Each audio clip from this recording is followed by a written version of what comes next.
Boa noite. Nós estamos aqui juntos para louvar o Senhor, mesmo distantes, mas nós estamos aqui num só coração, numa só voz para louvar o nosso Deus. Amém?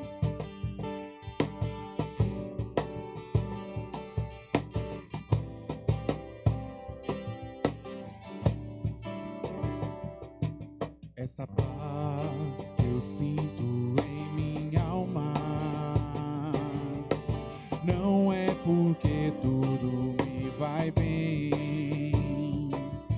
Esta paz que eu sinto em minha alma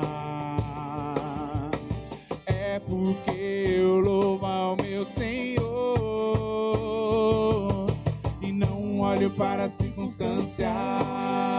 Olho só o seu amor, não me guio por vistas, alegre estou. Não olho para as circunstâncias, olho só o seu amor, não me guio por vistas, alegre estou.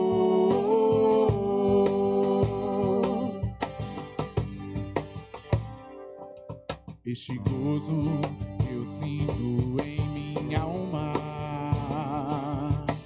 não é porque olha ao meu redor. Este gozo eu sinto em minha alma é porque eu louvo ao meu Senhor.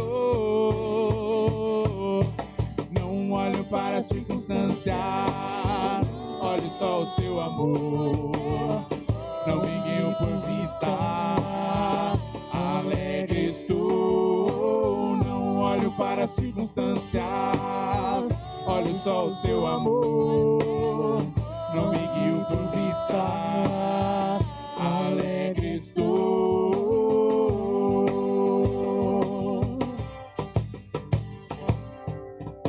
Ainda que os montes não floresçam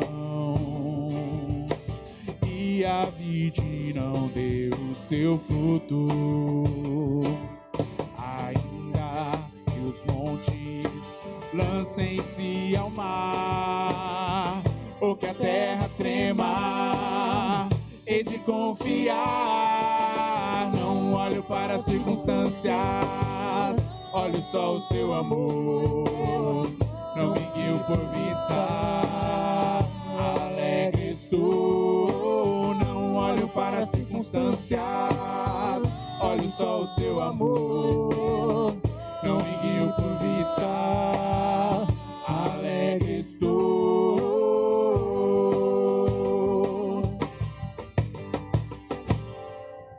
Aleluia, glória, aleluia,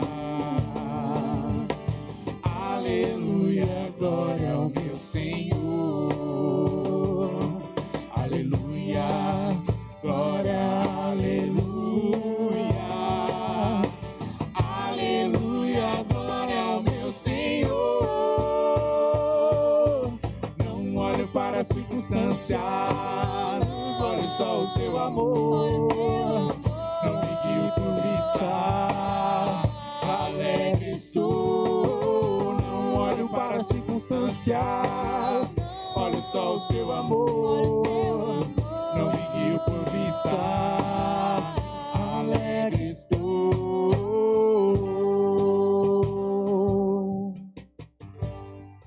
Olá, eu vos saúdo com a graça e a paz do Senhor Jesus.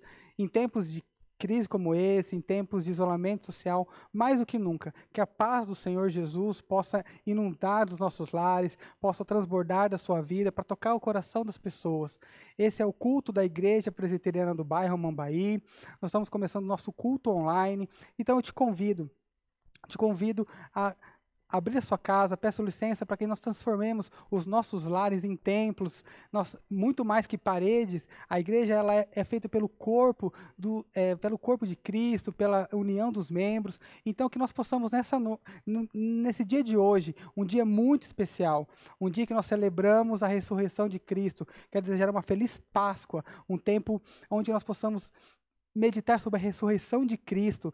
E, infelizmente, nós obedecendo às normas e às recomendações de isolamento social, nós não podemos estar aqui partilhando como de costume, nós não vamos ter a nossa ceia, mas entendemos que é um tempo de Deus e que mesmo assim, independente de nós estarmos distantes fisicamente, nós temos a oportunidade de celebrarmos a Páscoa como igreja, como culto, e esse é o culto do Senhor. Importante dizer para vocês que nós estamos aprendendo essa plataforma no YouTube, nós estamos começando, e culturalmente é diferente para nós, mas eu quero dizer a importância de você assinar o nosso canal. A importância de assinar o canal da IPBA, a importância de compartilhar esse link, de dar um curtir, não é para que a gente fique famoso, é porque o YouTube entende, pelo número de assinatura de canal, o número de compartilhamento de link, a relevância do vídeo. E quanto mais nós tivermos esse compartilhar, mais a plataforma vai entender a relevância do nosso vídeo, mais a gente vai alcançar outras vidas. E aí fica a recomendação de você compartilhar esse link com as pessoas que você ama.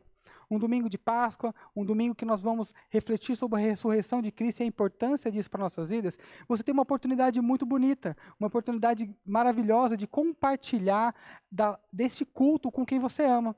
Então, compartilhe esse link, compartilhe via WhatsApp, via Facebook, como você puder, para que a gente entenda e a gente possa dividir esse tempo maravilhoso de explanação da palavra do Senhor. Eu quero fazer uma oração com você, porque esse é um ambiente de culto, esse é um ambiente onde nossos lares serão transformados em templos, onde nossos lares vão transbordar da palavra do Senhor, onde o louvor vai ser ministrado, a palavra do Senhor poderosamente vai sair daí do seu dispositivo, do seu tablet, do seu celular, para que a palavra do Senhor seja, e o nome do Senhor seja glorificado. Vamos orar. Senhor, no nome de Jesus, nós celebramos, Senhor, nós celebramos a vida, celebramos a ressurreição do Senhor Jesus, agradecido. Nosso coração é grato, porque mesmo em tamanha crise, mesmo em tamanha dificuldade, nós temos esse instrumento que é a internet, para que nós possamos cultuar o Senhor. Nós entregamos as nossas vidas ao Senhor, dizendo que esse tempo é tempo de adoração. Nós entregamos, Senhor, abrimos os nossos lares, Senhor, abrimos o nosso ambiente de trabalho para cultuar o Senhor. Que nossa vida seja um culto eterno ao Senhor, Deus. Nós te adoramos no nome de Jesus. Amém. Meus irmãos, como a gente tem dito, infelizmente, nós não podemos juntos celebrar ao Senhor. E pela graça e pela misericórdia do Senhor, eu creio que vai ser um tempo curto. Em breve estaremos todos juntos aqui celebrando ao Senhor. Mas nós precisamos entender que diante dessa dificuldade, você e eu, a gente não pode vir aqui hoje, agora, depositar os nossos dízimos, as nossas ofertas. A fidelidade ao Senhor, ela ultrapassa as barreiras físicas e a nossa igreja disponibilizou um canal para que a gente possa, um meio para que a gente possa contribuir com nossos dízimos e com nossas ofertas. Nós temos uma conta onde você pode depositar, nós temos uma conta onde você pode fazer uma transferência bancária, e caso você tenha uma dificuldade em contribuir através da questão bancária, você pode vir aqui à igreja, você pode vir até a secretaria, que nós vamos disponibilizar um meio para que você possa contribuir com a obra do Senhor. Importante dizer que nossa igreja, ela tem colaboradores, ela tem evangelistas, missionários, pastores, que são sustentados por essa igreja. E você e eu, nós somos instrumentos poderosos usados por Deus para a manutenção da casa do Senhor. Temos a bênção, temos a oportunidade maravilhosa de participar da obra do Senhor, e eu quero orar agora, agradecendo pelos dízimos e ofertas depositados, transferidos, trazidos à casa do Senhor, e que o Senhor possa poderosamente trazer alento ao nosso coração, sabendo que o sustento vem do Senhor, sabendo que não há crise maior que o nosso Deus, e que o Senhor derrama das suas bênçãos e do seu sustento sobre todos os lares daqueles que creem, daqueles que acreditam e confiam no Senhor. Senhor, eu com o coração alegre, Deus, pela oportunidade de ser fiel aquilo que o Senhor derramou nas nossas vidas. Ó Deus, nós celebramos, Pai, os recursos que o Senhor destinou a nós, Pai. Ó Deus, abençoe, Deus, a manutenção desta casa. Ó Deus, a administração desses recursos. Ó Deus, abençoe o povo do Senhor, Deus. Ó Deus, traga, Senhor, tranquilidade e paz em tamanha crise, Pai. Que nós não olhemos, Deus, para o tamanho, Senhor, da crise que se avizinha, mas que nós olhemos sempre, Senhor, sempre para o tamanho do Senhor e da provisão que vem de Ti. Nós te louvamos, nós te agradecemos, no nome de Jesus. Amém.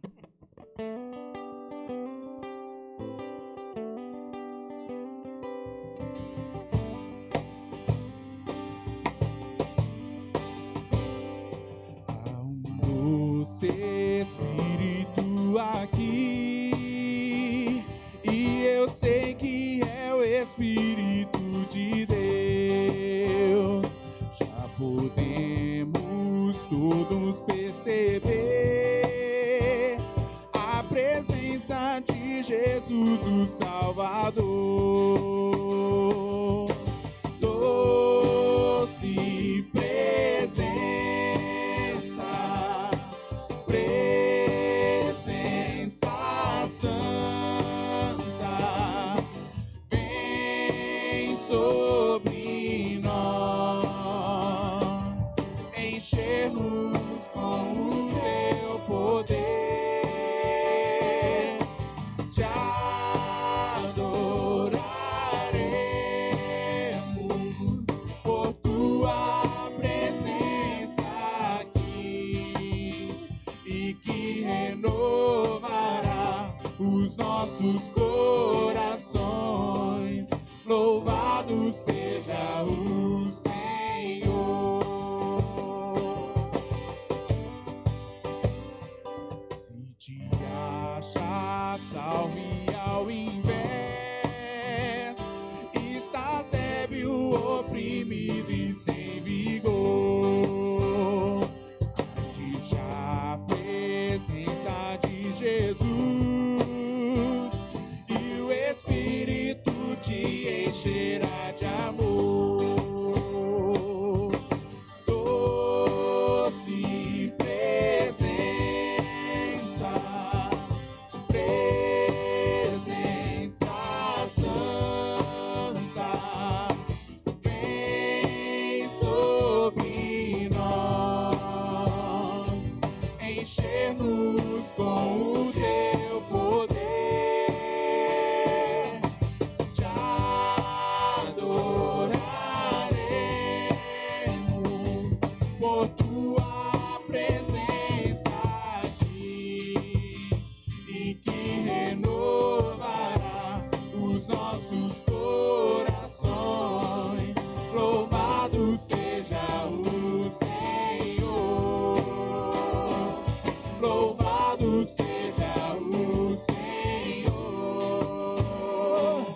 Louvado seja o Senhor.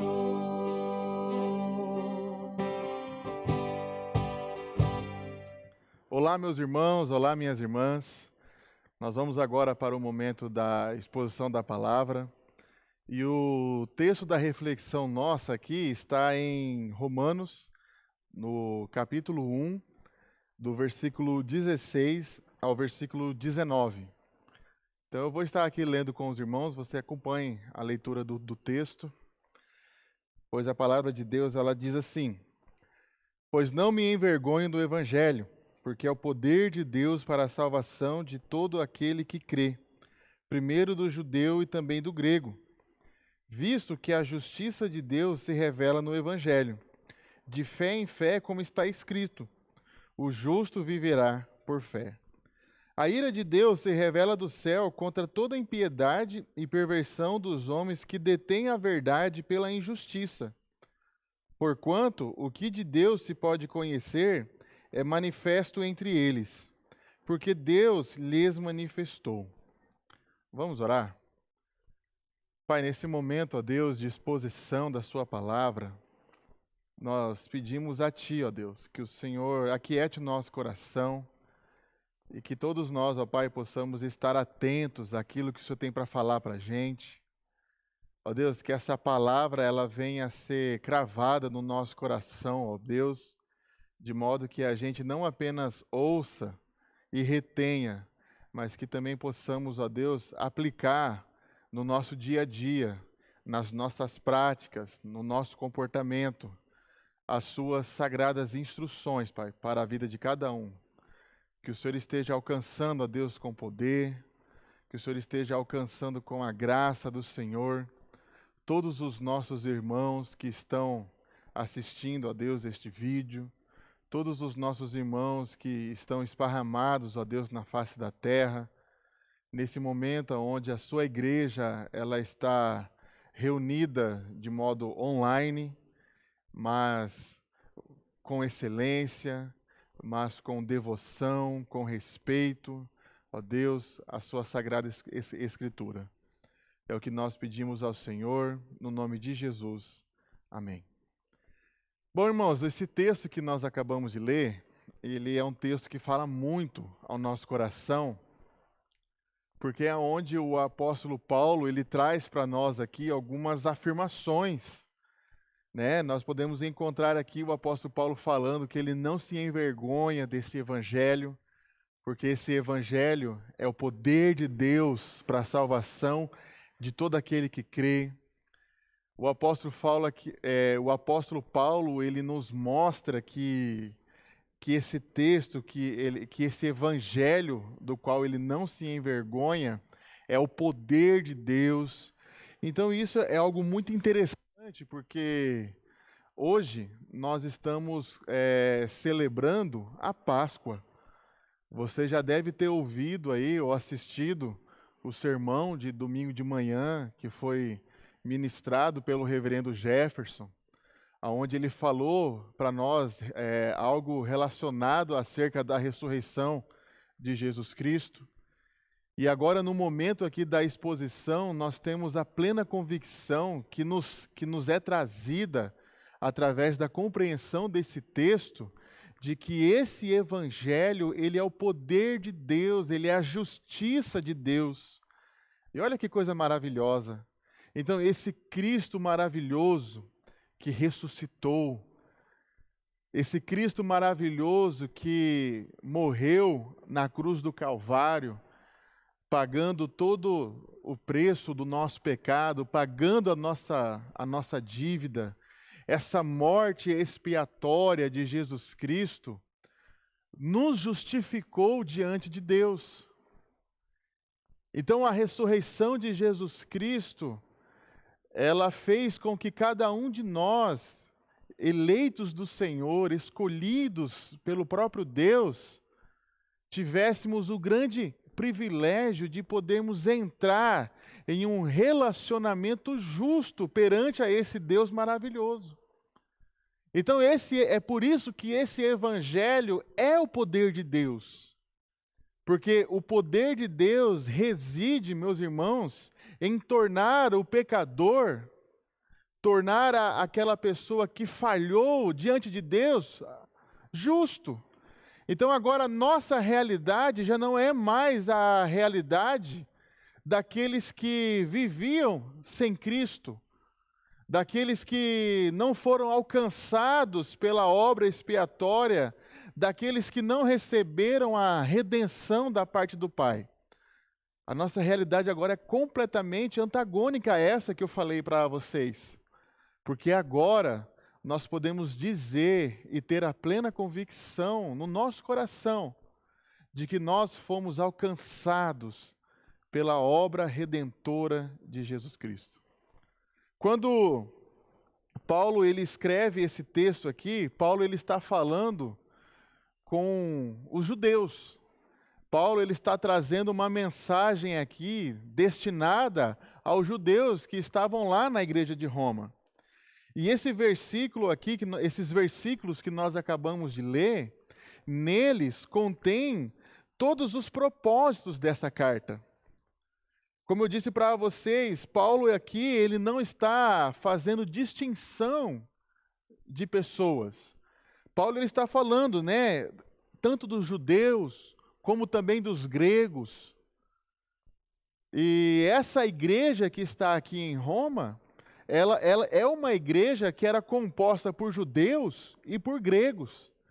E de certa forma, quando a gente começa a ler esse capítulo, quando a gente começa a ler essa carta de Paulo direcionada aos romanos, a gente começa a ver que Paulo está tratando isso de uma forma muito específica. De que não há diferença entre judeus, de que não há diferença entre gregos, uma vez que todos foram alcançados pelo poder de Deus, uma vez que todos foram alcançados pela obra expiatória de Cristo. Então, isso traz para a nossa mente aqui, para o nosso coração, acerca do que é a igreja. A igreja, ela é um lugar onde todos aqueles que foram alcançados pelo poder de Deus se relacionam, cultuam o nome desse Deus, adoram a Jesus Cristo. Então isso, meus irmãos, eu quero que vocês entendam, você que está aí na sua casa, onde quer que você esteja assistindo esse vídeo, eu quero que você entenda isso. Eu quero que você reflita acerca daquilo que Deus, em sua ressurreição, que Deus, através da ressurreição do seu Filho, nos proporcionou um ambiente onde nós temos o privilégio de poder cultuar a Ele, e não somente cultuar a Cristo, e não somente cultuar a Jesus Cristo aqui na nossa igreja, mas entender que aonde quer que Deus ele nos leve, nós somos uma representatividade daquilo que Jesus Cristo gerou em nós, daquilo que Jesus Cristo fez por cada um de nós.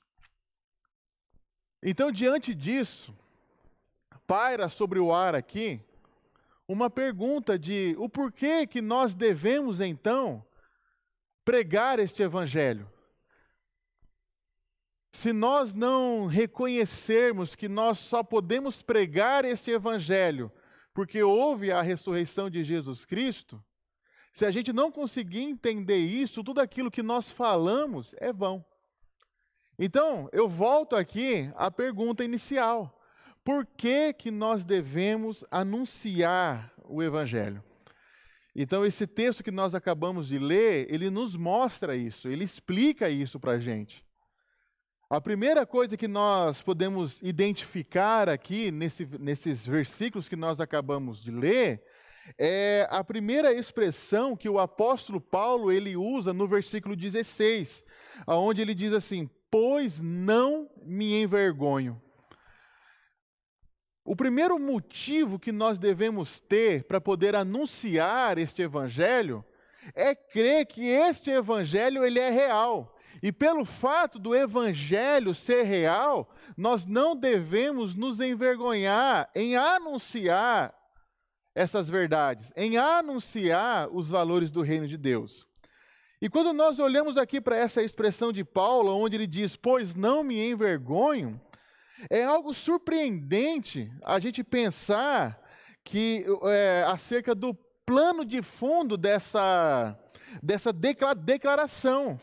O apóstolo Paulo, se você conhecer um pouco da história dele, você vai saber que o apóstolo Paulo, ele foi feito prisioneiro na cidade de Filipos, ele teve que fugir para Tessalônica, ele foi deslocado para Bereia, escarneceram-se dele em Atenas. Paulo, ele havia pregado na cidade de Corinto, onde a mensagem que Paulo havia pregado, ela havia sido considerada como insensatez para os gregos e uma pedra de escândalo para os judeus. Então, diante de toda essa experiência que o apóstolo Paulo, ele vivenciou na sua vida, ele vem aqui, irmãos, aos Romanos, e ele diz em alto e bom som, ele anuncia essa verdade, ele enfatiza isso, dizendo que não se envergonha desse evangelho. Olha que coisa maravilhosa. Não se envergonhar do evangelho. Ouvir isso dos lábios de um homem que havia passado por várias coisas, por várias situações. Então, quando Paulo ele diz que ele não se envergonha do evangelho, o que Paulo está querendo dizer com isso? Paulo ele está dizendo que o evangelho do qual ele não se envergonha, faz com que ele se sinta triunfante e vitorioso acima daquilo que os homens pudessem fazer contra ele. Paulo, ele está dizendo aqui, meus irmãos, que o sentimento de não se envergonhar do Evangelho foi gerado no coração dele, porque ele entendeu que a missão dele estava acima das circunstâncias que ele deveria enfrentar. Que a missão que Deus havia posto diante de Paulo, de pregar e anunciar as verdades do Evangelho, elas são mais superiores e mais valiosas, que jamais elas poderiam ser freadas por circunstâncias que estariam se apresentando, por dificuldades que estariam sendo apresentadas ali na vida, no cotidiano desse apóstolo. Nós sabemos aqui, meus irmãos, de todas as dificuldades que Paulo enfrentou. Nós estamos observando aqui todos os enfrentamentos que este homem de Deus, ele enfrentou, ele passou. Então, se diante dessas circunstâncias, se diante desses enfrentamentos, Paulo tivesse conjecturado a ideia ou colocado em prática o parar, o frear, eu não vou mais pregar. Então, este evangelho para Paulo não seria uma verdade, mas seria uma mentira. É isso que Paulo está falando aqui. Paulo não se envergonha de anunciar o evangelho, independente do lugar aonde Deus enviar, independente da situação do momento, independente de qualquer coisa. Paulo não se envergonha de pregar esse evangelho, porque lá dentro do seu coração foi gerado pelo Espírito Santo de Deus que esse evangelho é verdadeiro. Isso fala muito ao nosso coração. Isso fala muito à minha vida. Porque o evangelho é verdade. O evangelho, meus irmãos, ele jamais será freado por causa das circunstâncias. Quando nós olhamos para a história, nós vamos encontrar vários filósofos que se levantaram no período do iluminismo, dizendo que a igreja iria parar, dizendo que o evangelho iria ser freado, porque crer em um Deus revela a mais íntima necessidade e humilhação da humanidade. Muitos filósofos falavam a respeito disso. Muitos filósofos falavam que o crer em Deus era uma necessidade primitiva do homem. E que quando o homem alcançasse um certo nível na evolução, ele iria conceber a ideia de que ele já não precisa mais de um Deus. E este homem iria tomar a consciência de que ele é o responsável pelo seu futuro e por tudo aquilo que iria acontecer. Mas isso não aconteceu, meus irmãos. A igreja não parou, como esses iluministas diriam que a igreja iria parar. O evangelho iria parar. Esses filósofos iluministas não conseguiram conter a expansão e o crescimento do evangelho. E o evangelho, ele continua crescendo até mesmo nos dias de hoje. O evangelho, meus irmãos, digamos assim, de 3 anos para cá, ele nunca foi tão solicitado como ele está sendo nos dias de hoje. Nós olhamos para as mídias, olhamos para os noticiários, olhamos para os jornais, e nós encontramos explicações e até mesmo um consolo na ciência, explicando esse momento que nós estamos passando. Mas eu quero dizer para vocês que o melhor consolo para a nossa vida também está no Evangelho. Eu não estou colocando a ciência e o Evangelho em pés de igualdade, porque eu creio que o Evangelho ele está acima de tudo isso. E que o Evangelho ele tem um poder para redimir a ciência, E quando essa ciência ela for redimida por esse evangelho, aí sim, meus irmãos, ela vai conseguir ela vai conseguir ser aquilo que ela precisa ser. Ela vai alcançar o objetivo principal pela qual ela foi criada, porque a ciência nos foi dada por Deus.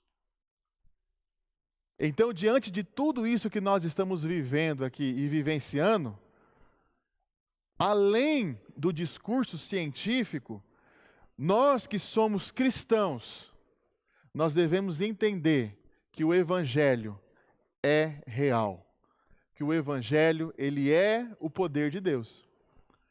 Então é diante dessa afirmação do apóstolo Paulo, onde ele diz, em primeira instância, que ele não se envergonha do evangelho, mas agora em segunda instância ele diz, porque ele é o poder de Deus para a salvação de todo aquele que crê, primeiro do judeu e também do grego.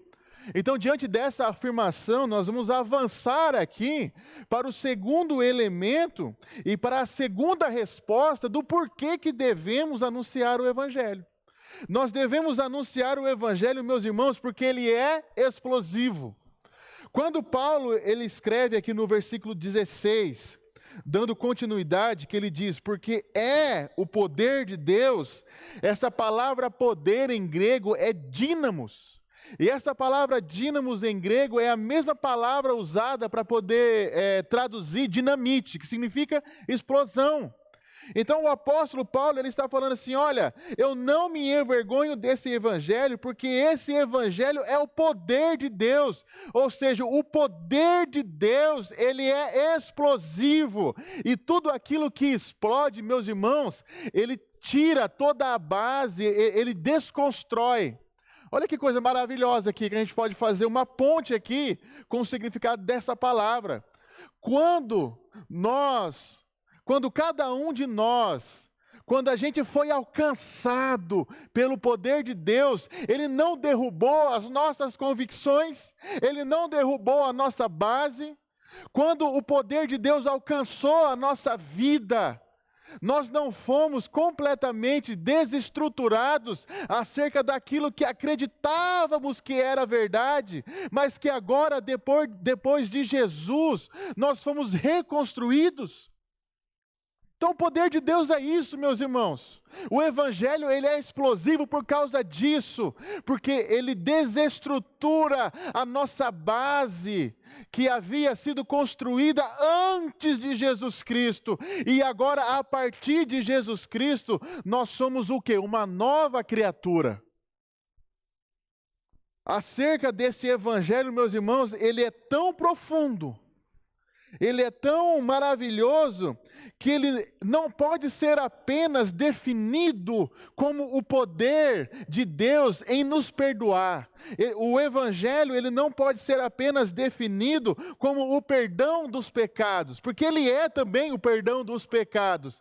Mas antes de acontecer o perdão dos pecados, Deus traz na nossa mente aqui, na nossa consciência, a convicção do estado que nós nos encontrávamos antes de sermos alcançados por esse poder, antes de sermos alcançados por esse evangelho. Então Paulo ele está trazendo uma mensagem muito forte, muito profunda para aqueles irmãos que estavam lá em Roma. Paulo ele está dizendo para nós, meus irmãos, que o evangelho ele foi dado a nós pelo próprio Deus, que o evangelho, ele moveu toda a nossa convicção, todas as nossas ideologias vãs, e que agora esse poder que nos alcançou, nos reconstrói, coloca em nós novas bases, coloca em nós novas convicções. Então, em um sentido espiritual, meus irmãos, eu quero dizer para vocês que nós estamos sendo reconstruídos a partir do poder de Deus, que é o Evangelho, que tem como objetivo formar em mim e formar em você a imagem de Jesus Cristo. Então esse evangelho nos alcança com um objetivo, que é fazer com que eu e você, cada vez mais, nos assemelhemos ao nosso Redentor, que é Jesus Cristo. Precisamos entender isso, meus irmãos, para não reduzirmos o poder de Deus. Não que nós vamos reduzir o poder de Deus, mas a nossa convicção aqui, ó. A nossa mente, ela precisa se expandir para a gente poder entender o que é esse evangelho e o porquê devemos anunciá-lo. Então, quando nós anunciamos o evangelho com as nossas bases firmes, uma das convicções que é gerada no nosso coração é que esse evangelho é o poder de Deus e pode transformar qualquer pessoa, independente de quem seja. Pode ser o pior bandido da sua rua, o pior bandido da sua casa, o pior bandido do país.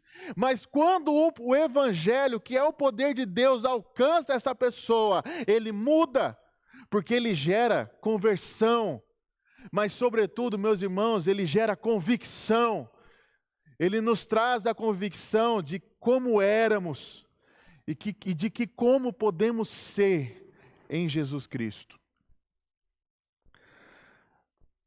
Quando nós lemos aqui o versículo 17, o apóstolo Paulo ele está construindo aqui, meus irmãos, os motivos pelos quais nós devemos anunciar o evangelho. Então o apóstolo Paulo ele já construiu a ideia de que, ele já construiu a verdade de que o evangelho é real. Então ele não se envergonha desse evangelho. Aí ele avançou. Agora ele está ensinando aqueles irmãos que o outro motivo pelo qual devemos anunciar o evangelho é porque ele é o poder de Deus, ele é explosivo. E agora, meus irmãos, no versículo 17, Paulo ele começa a trazer o outro motivo do porquê devemos anunciar esse evangelho. E ele diz, porque esse evangelho é justiça de Deus. Leia comigo o versículo 17. Olha o que ele diz: visto que a justiça de Deus se revela no evangelho, de fé em fé, como está escrito, o justo viverá por fé. Existem outras traduções, a NAA, que ela coloca um porquê no começo desse versículo. Porque Paulo, ele está dando os motivos pelos quais deve-se anunciar o evangelho. Então aí, na outra tradução, que tem o porquê, muda o sentido aqui, irmãos. Preste atenção. Olha o que Paulo está falando. Por quê? Por quê? Visto que a justiça de Deus se revela no evangelho, de fé em fé, como está escrito, o justo viverá pela fé. Sabe por que você deve anunciar o evangelho? Porque o evangelho é a justiça de Deus. Isso significa que Deus ele não trata mais o pecador como culpado. Ser justificado diante de Deus através da ressurreição de Jesus Cristo significa que esse Deus, quando olhar para cada um de nós, ele vai sim, irmãos, lembrar e enxergar um pecador, porque todos nós pecamos. A palavra é muito clara nisso, mas ele já não vai mais nos imputar a culpa do nosso pecado, porque a culpa do nosso pecado foi imputada em cima do seu Filho Jesus Cristo, ou seja, a ira de Deus foi derramada no seu Filho, e através da morte de Jesus Cristo e da ressurreição de Jesus Cristo, nós já não temos mais nenhum tipo de dívida com o nosso Deus, nós fomos justificados. Olha que coisa maravilhosa.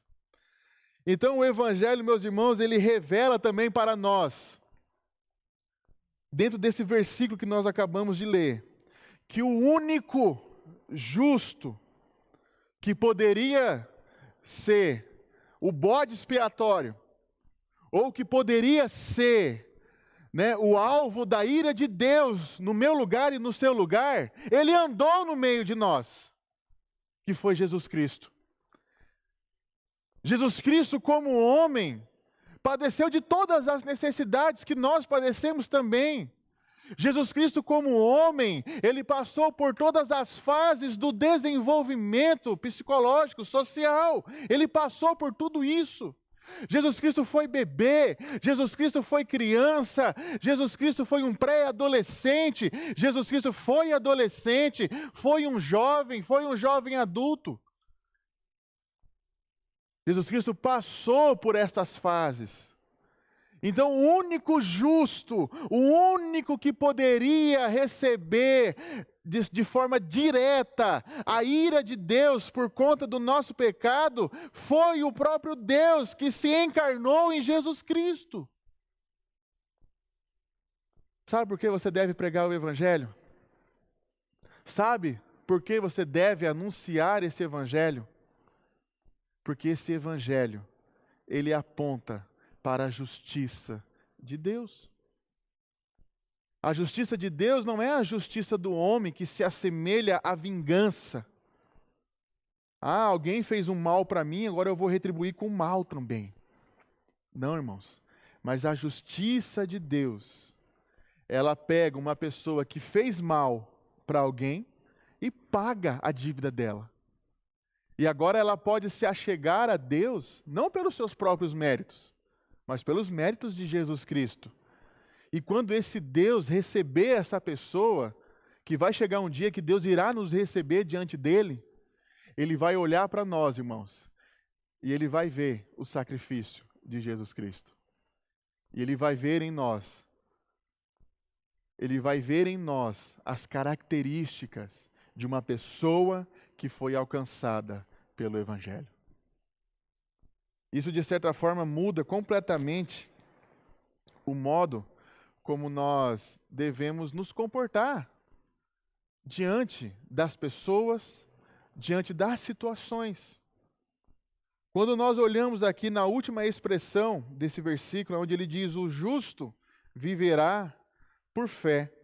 Eu não sei se você sabe, mas esse é o lema da Reforma Protestante. O lema da Reforma Protestante é que o único que tem o poder para nos justificar diante de Deus é Jesus Cristo. Não é o alto clérigo da época, não é, as castas sacerdotais da época, da Reforma Protestante, não é o vigário de Cristo, que é a representação do próprio Cristo aqui na terra, não é nenhuma dessas pessoas aí. Porque todas essas pessoas, por mais que ela tenha títulos eclesiásticos, são pecadores. Então como que um culpado vai justificar o outro que é culpado? Não tem como. Mas agora, meus irmãos, esse lema da Reforma Protestante nos diz que o único que pode justificar um pecador é aquele que não tem pecado. E o único que andou diante de nós sem pecado foi Jesus Cristo. Então a nossa adoração deve estar única e exclusivamente nele. Essa é uma mensagem muito forte, irmãos. É uma mensagem de muito impacto. Porque essa mensagem talvez hoje não surta nenhum tipo de efeito na sua vida. Mas nessa época aqui, esses reformadores falarem acerca desta verdade, meus irmãos, isso causou um turbilhão de mudanças na sociedade daquela época. Mas eu quero dizer, para a gente poder concluir essa parte aqui e avançar no final, o que eu quero dizer para vocês é que essa verdade aqui de que nós fomos justificados por Cristo e de que o justo ele tem que viver pela fé, isso deve causar sim um impacto na nossa vida nos dias de hoje. Porque nós sabemos, meus irmãos, que essa verdade, ela está apontando para o sacrifício de Jesus Cristo. E o sacrifício de Jesus Cristo nos dá a garantia de que todos nós vamos viver no céu. Isso nos dá a garantia do paraíso. Isso nos dá a garantia de que nós vamos desfrutar da presença de Deus, de que nós vamos gozar da alegria de estar na presença de Deus pela eternidade. Oh, meus irmãos, isso é muito bom. Porque diante de tudo isso que a gente está vivendo, eu nem quero ficar falando muito de crise, não. Porque eu já estou meio cansado de ver esse negócio de crise. A gente já sabe que nós já sabemos que estamos assim. Mas agora, meus irmãos, os meus olhos não estão mais aqui. É certo que nós devemos, tomar todos os cuidados. Mas agora, os meus olhos, os nossos olhos, eu quero rogar a você que os seus olhos também estejam firmados nessa verdade, de que Jesus Cristo morreu por nós, para nos dar o privilégio de poder desfrutar a eternidade ao lado de Deus. Então o apóstolo Paulo está ensinando isso aos romanos. Ele está quebrando alguns paradigmas daquela igreja que estava em Roma. E aí agora o apóstolo Paulo, no versículo 18, ele faz aqui, meus irmãos, ele traz uma afirmativa fantástica, onde ele diz: a ira de Deus, no versículo 18, a ira de Deus se revela do céu contra toda impiedade e perversão dos homens que detêm a verdade pela injustiça. Paulo ele está falando assim, isso tudo que eu falei para vocês, isso tudo que eu apresentei aqui para vocês, isso é verdade, isso é palavra de Deus para a vida desta igreja. Mas agora, se você se você deter essa verdade, se você suprimir isso daqui, se você pegar todo esse conceito e guardar ele, suprimir ele, condensar ele, de modo que isso não alcance as outras pessoas, a ira de Deus será derramada dos céus contra a sua impiedade. Isso é impiedade. Ou seja, Paulo está falando, se nós não anunciarmos essa verdade, se nós entendermos que nós não somos os detentores dessa verdade, mas que essa verdade nos impulsiona para a missão de anunciá-la, se nós não fizermos isso, isso significa que nós nunca fomos alcançados pelo poder de Deus. Lembra lá no comecinho do sermão que eu falei para vocês que o poder de Deus, ele nos desconstrói, mas ele também nos reconstrói? O poder de Deus, ele desconstrói todas as nossas convicções vãs antes de Cristo. Mas agora, depois de Cristo, esse poder de Deus nos coloca diante de uma missão. E essa missão, meus irmãos, é de anunciar o Evangelho. Então nós devemos anunciar esse Evangelho. Para finalizar aqui, irmãos, de vez, nós devemos anunciar esse Evangelho, porque vivemos em função do último dia. Vivemos em função daquele dia que Deus irá voltar. E todos nós estaremos diante dele e seremos julgados por ele. E ali não tem cambalacho, não. Ali não tem jeitinho brasileiro, não. Ali nós seremos julgados por um justo juiz, por um juiz que não se corrompe, por um juiz que não se vende, pelo próprio Deus. Então aquele que suprimir, aquele que condensar a verdade de Deus, aquele que relativizar as verdades bíblicas, meus irmãos, a ira de Deus será derramada sobre a vida deles. A ira de Deus será derramada sobre a vida dessas pessoas. Amém? Eu quero concluir aqui só para poder dizer a vocês, meus irmãos, que Deus, quando Ele estende a sua mão, Ele não pesa a sua mão.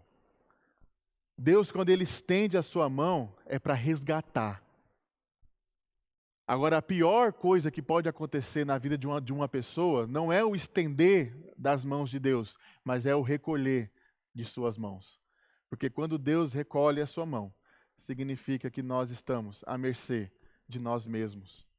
Mas agora, quando Deus estende a sua mão, nós temos a convicção de que o Deus que estendeu as suas mãos é o Deus que nos guarda, é o Deus que nos livra, é o Deus que nos justifica, é o Deus que nos dá a certeza de que viveremos ao lado dele e desfrutaremos da sua presença pela eternidade. Que Deus abençoe a sua vida. Vamos orar. Meu Senhor, nesse momento, ó Pai, onde aconteceu aqui, ó Deus, o nosso culto online, ó Deus, eu rogo a Ti que o Senhor alcance cada família, cada casa, cada pessoa, ó Deus, que está assistindo esse vídeo. Que o Senhor esteja alcançando essas pessoas com as suas mãos, ó Pai. Que o Senhor gere, ó Deus, no nosso coração, não desespero, mas sim, ó Deus, esperança, certeza de que o Senhor, ó Deus, nos guarda, de que o Senhor é um Deus que cuida de nós. Ó Deus, estamos aqui, Pai, ansiosos, ó Deus, pelo dia que nós, como igreja, poderemos retomar as nossas atividades e que todos nós, ó Deus, estaremos aqui juntos no templo da nossa igreja, cultuando o Senhor. Mas enquanto esse dia não chegar, Pai, que possamos entender que aonde quer que Deus nos leve, aonde quer que Deus nos conduza, nós somos a igreja do Senhor. Muito obrigado, meu Senhor, por esse dia. Muito obrigado, meu Senhor, por esse momento. Em nome de Jesus. Amém. Um forte abraço para você. Deus abençoe a sua semana.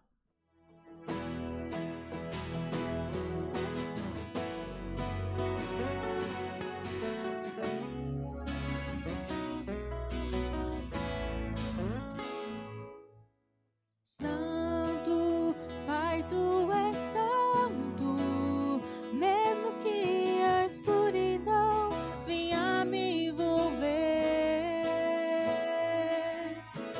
Pai, tu és soberano, mesmo que a confusão me impeça de ver.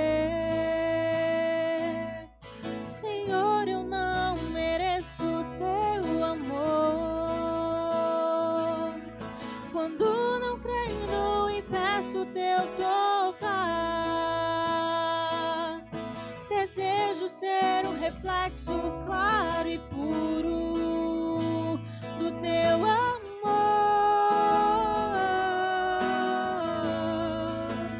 Venho então, entro em teus átrios e aos teus pés me coloco. Tu és meu Salvador e pertenço a ti. Tudo que se passou na minha vida, Senhor, pertence a ti. Só tu és santo.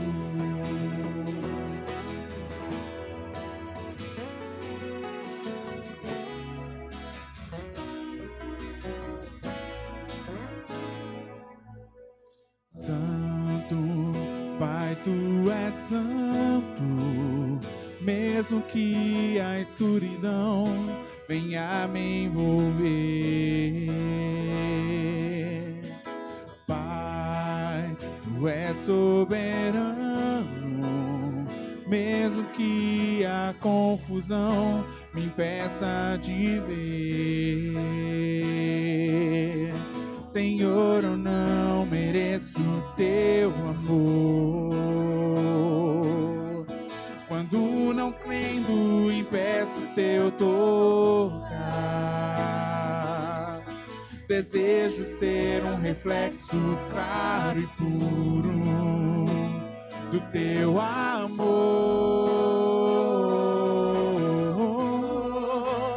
Venho então, entro em teus átrios e aos teus pés me coloco. Tu és meu Salvador e pertenço a ti. Tudo que se passou na minha vida, Senhor, pertence a ti. Venho então, entro em teus átrios e aos teus pés me coloco. Tu és meu Salvador e pertenço a ti. Tudo que se passou na minha vida, Senhor, pertence a ti. Só tu és santo.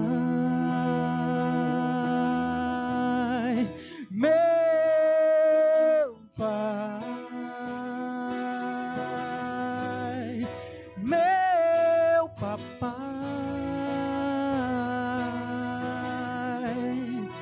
Abba,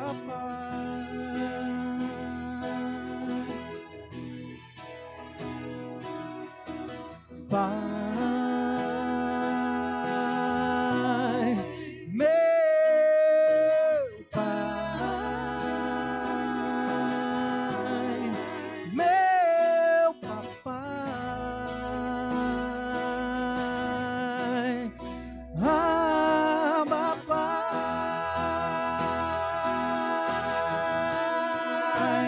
Venho então, entro em teus átrios e aos teus pés me coloco. Tu és meu Salvador e pertenço a ti. Tudo que se passou na minha vida, Senhor, pertence a ti. Pertence a ti, pois só tu és santo.